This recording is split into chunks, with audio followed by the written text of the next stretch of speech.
Pertemuan antara warga dengan Ketua RT dan RW serta jajaran dari pemerintah Desa Tegalwaru, Kecamatan Ciampea, Kabupaten Bogor dihadiri oleh petugas TNI dan Polri, merupakan rangkaian kegiatan untuk menyatukan persepsi dalam hal penerimaan bantuan dari Presiden. Hal ini didasari rasa solidaritas dari warga yang terdampak COVID-19 yang banyak melakukan aksi berbagi bantuan yang diterima dari pemerintah dengan warga yang tidak mendapatkan bantuan.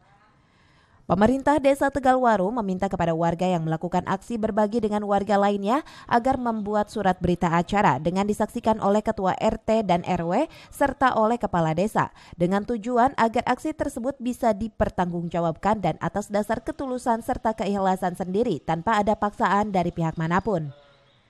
Pemerintah Desa Tegalwaru pun meminta kepada Ketua RT dan RW di wilayahnya agar senantiasa melakukan data yang valid terhadap warganya yang nantinya akan mendapatkan bantuan dari aksi berbagi tersebut. Terus benar-benar harus ada datanya benar karena kita harus tertib administrasi. Dengan dapat uang seberapa dibagikan ke berapa orang dan berapa orang dapatnya. Itu insya Allah ini pun sudah cukup datanya dengan 39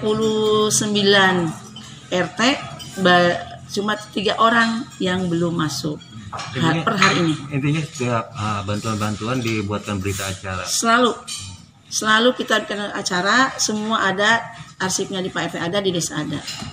Mereka pun yang memberi tidak ada pemaksaan, di situ pun dia bikin pernyataan di atas materai bahwa dia tidak ada pemaksaan dari pihak manapun. Memaksa kepada hak yang dapat menerima KPM itu. Orang itu. KPM. Itu tidak, kami tidak kepala desa tidak menekan. Enggak, dia kesadaran sendiri. Kalau toh memang tidak percaya, ada buktinya, 4 orang ada. Jadi dia begini, dia dapat 1.800, dia 1.800. Pak, udah setengah-setengah aja. So, kata dia kan, pikir lagi sama dia, gede amat buat kita nih. Pikir lagi dia, Pak jangan Pak, katanya gitu kan. Udah gini aja lah, saya 1 juta, yang 800 bagikan.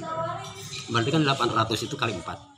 Aksi berbagi bantuan ini merupakan bentuk kepedulian dan kebersamaan yang positif dari warga terhadap warga lainnya yang tidak mendapatkan bantuan dari pemerintah.